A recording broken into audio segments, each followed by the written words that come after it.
لمبا کرنے کا پلان کیا جا رہا ہے تو دوسری طرف آپ کے لوگوں کو بھی گرفتار کیا جا رہا ہے، فاروق حبیب پہ بھی مقدمہ ہوا، تو آپ پی ٹی آئی کو سروائیو کرنے کے لیے کیا پلان ہے جب تک نگران سیٹ اپ لمبا کیا جا رہا ہے، اور آپ کیسے پی ٹی آئی کیسے سروائیو کرے گی، اس حوالے سے کیا لایا ملا؟ اچھا، پہلی بات تو یہ ہے کہ پنجاب پولیس کو جو ہے نا اس ایف آئی آر کے اوپر ایک اپنی ہتک عزت کا دعویٰ ضرور دائر کرنا چاہیے. وہ کہہ رہے ہیں نہتا فاروق حبیب جو کھڑا ہوا تھا، ساری سب نے ویڈیو دی ہوئی ہے، اس نہتے فاروق حبیب نے پنجاب پولیس کا پھینٹا لگایا، ان سے ڈکیتی کی، ان کی تو عزت مٹی میں ملا کے لگ دی. انہوں نے یہ الزام لگا کے کہ اتنی کمزور بزدل پنجاب پولیس ہے کہ ایک اکیلا فاروق حبیب نے ان کے ساتھ یہ کر دیا.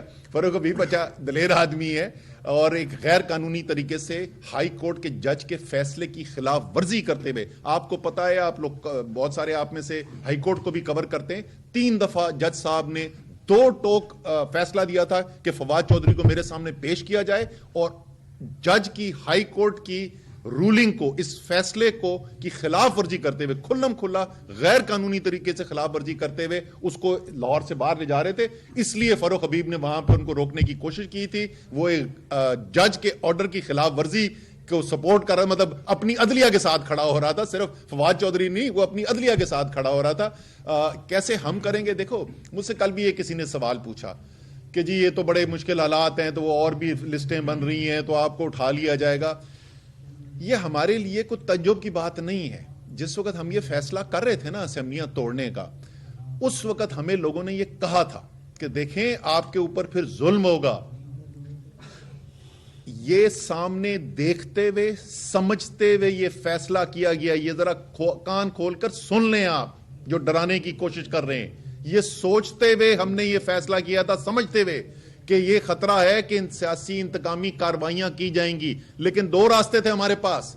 ایک، اپنے آپ کو محفوظ رکھنے کے لیے، اپنے سے خطرہ بچانے کے لیے ہم اسمبلیاں چلاتے رہیں اور نظام کو چلتے رہنے دینا دیں، یا دوسری طرف ملک ڈوب رہا ہے.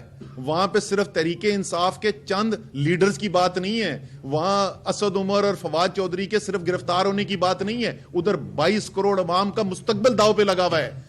اگر اس مستقبل کو بچانے کے لیے ہمیں تکلیف سے بھی گزرنا پڑتا ہے تو انشاءاللہ تعالی مردوں کی طرح اس تکلیف کا بھی مقابلہ کریں گے. آپ تو معاشی اعداد و شمار بہت اچھی طرح جانتے ہیں، تینوں چاروں آپ لوگ ایکسپرٹ بیٹھے ہوئے ہیں. یہ بتائیے ٹی وی چینلز پہ ایک بحث چل رہی ہے، آیا مفتاح اسماعیل ٹھیک تھا یا اسحاق ڈار ٹھیک تھا، یا دونوں غلط تھے آپ کے نزدیک؟ وہ ذرا کلیئر کر دیجیے گا عام آدمی کے لیے. اچھا جی، میں اس پہ مختصر ایک جملہ بول کے پھر میں شوکت سے ریکویسٹ کروں گا کہ اس کا جواب دیں.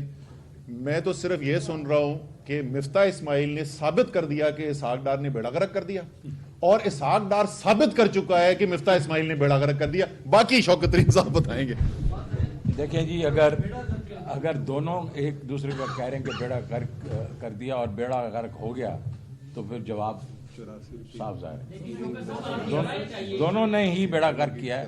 ایک نے شروعات کی ہیں اور ایک نے یہ اس کو انجام پہ پہنچایا. دونوں قوم سے جھوٹ بول رہے ہیں. دونوں قوم سے پہلے بھی انہوں نے جھوٹ بولا. اس وقت جب بیٹھ کے اس نے مفتاح نے کہا کہ یہ اس وقت جو فسکل ڈیفیسٹ ہے وہ 6,400 ٹریلین ارب ہوگا، حالانکہ ہونا اس نے 5,000 بلین تھا. جھوٹ بولا اور ایونچولی وہ 5,200 ہوا. وہ جھوٹ تھا.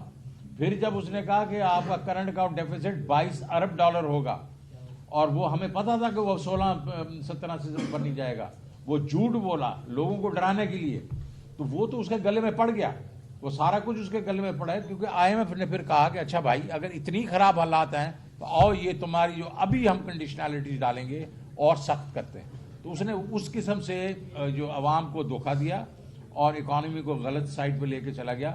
ابھی وہ ظاہر ہے وکٹم بن گیا ہے، اس کو نکالا گیا ہے، تو ابھی بیٹھ کر روز تقریریں کرتا ہے. اور دوسرا ان جو موصوف ہیں ان کا تو آپ کو معلوم نہیں ہے. اچھا سر، یہ بتائیے گا نیوٹرل کہہ رہے تھے کہ ہم نیوٹرل ہیں، آپ کیا وہ نیوٹرل ہو گئے ہیں یا ابھی مزید کوئی کسی جگہ جائیں گے؟ اچھا جی، جو جہاں تک نیوٹرلٹی کی بات ہے، میں تفصیل سے پہلے بھی اس کے اوپر بات کر چکا ہوں. اس وقت ہمیں آثار نیوٹرلٹی کے نظر نہیں آ رہے، اور میں آپ کو بتا دیتا ہوں کہ اس کی بنیاد کیا ہے، کیوں میں یہ کہہ رہا ہوں. اور جہاں پہ کچھ فرق بہتری نظر آئی ہے میں وہ بھی بتا دیتا ہوں. ہمیں میڈیا سے ضرور یہ خبر آئی ہے, چینلز ہمیں بتاتے ہیں کہ پہلے جس قسم کی بندش تھی اور جس قسم کا دباؤ تھا تحریک انصاف کی کوریج پہ عمران خان کی تقریروں کے اوپر, اس کے اندر کمی ضرور محسوس کی گئی ہے. اور لیکن ہمارے جو گراؤنڈ پہ لوگ ہیں, ہمارے ایم پی اے, ہمارے ایم این اے, اور یہ تحریک انصاف کے پنجاب کے بھی اور خیبر پختونخوا کے بھی, وہ کہہ رہے ہیں کہ ابھی بھی رابطے ہو رہے ہیں, ابھی بھی ان سے کہا جا رہا ہے کہ آپ کا مستقبل جو ہے وہ تحریک انصاف کے ساتھ جو ہے وہ شاید بہت روشن نہ ہو, آپ کو دوبارہ خیال کرنا چاہیے, آپ کو دوسرے آپشنز کی طرف دیکھنا چاہیے. تو جیسے فواد چودھری نے کہا تھا آج سے 2-3 دن پہلے کہ 50% کوئی امپرومنٹ ہے, تو شاید کچھ ایریاز کے اندر امپرومنٹ ہو, لیکن مجموعی طور پر ہمیں امپرومنٹ نہیں نظر آتی ہے. اور یہ بھی میں بول دوں کہ یہ بھی بہت سارے لوگوں کا تاثر ہے, بشمول بہت بڑا حصہ جو صحافتی برادری کا ہے, کہ جس طریقے سے جیسے ہی نگراں حکومتیں بنی ہیں اور انہوں نے ایک دم سے سیاسی انتقامی کارروائیاں شروع کی ہیں, تو یہ اتنا جو تگڑا ان کا ہاتھ ہے, یہ صرف ان کا نہیں ہے, ان کے پیچھے بھی کوئی مضبوط طاقت جو ہے اس کی حوصلہ افزائی موجود ہے. یہ میں آپ سے وہ بات کر رہا ہوں جو کیمرے کے اوپر زیادہ تر لوگ نہ کرتے ہوں, لیکن باقی گراؤنڈ کے اوپر جو ہے سب یہی بات کر رہے ہیں. بہت شکریہ.